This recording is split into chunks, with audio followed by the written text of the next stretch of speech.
लोणेरे येथील लॉजमध्ये घडलेल्या तरुणीच्या निर्घृण हत्येप्रकरणात मृत तरुणीची ओळख पटली असून आरोपीचा शोध सुरू असल्याची माहिती उपविभागीय पोलीस अधिकारी सविता गर्जे यांनी दिली आहे।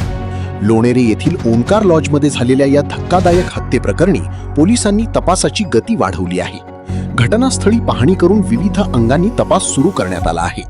दरम्यान मृत तरुणीची ओळख पटली असून तिच्या कुटुंबियांना याबाबत माहिती देण्यात आली आहे। या प्रकरणातील आरोपीचा शोध घेण्यासाठी विशेष पथके कार्यरत असून लवकरच आरोपीला अटक करण्यात येईल अशी माहिती उपविभागीय पोलीस अधिकारी सविता गर्जे यांनी दिली आहे।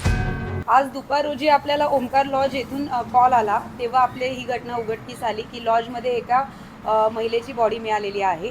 त्यानंतर आपण तात्काळ तिथे फॉरेन्सिक टीम पाठवलेली आहे। त्याच्यानंतर डॉग स्क्वॉड आणि फिंगरप्रिंट एक्सपर्ट यांच्या माध्यमातून आपण घटनास्थळावरून गुन्ह्याच्या दृष्टीने उपयोगी असलेले पुरावे आपण जप्त करत आहोत आणि तांत्रिक तपासाच्या माध्यमातून आपण आरोपीचा शोध घेणार आहोत।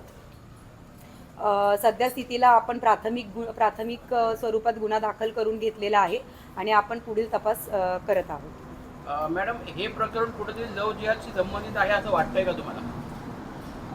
प्राथमिक दृष्ट्या तरी आता तसं काही सांगता येणार नाही। आपण तपास करत आहोत आणि लवकरात लवकर आपण आरोपीला शोधून पकडू, त्यानंतर ह्या सर्व गोष्टी पुढे येतील। जी महिलांचा मृतदेह लॉजवर सापडला ती एकटीच होती का त्यासोबत कोण होता? त्या दृष्टीने आपण अजून तपास करत आहोत। आजच आपल्याला दुपारच्या दरम्यान घटना घडल्याचं कळालेलं आहे, त्यावरती आपण तपास करत आहोत सगळ्या दृष्टीने।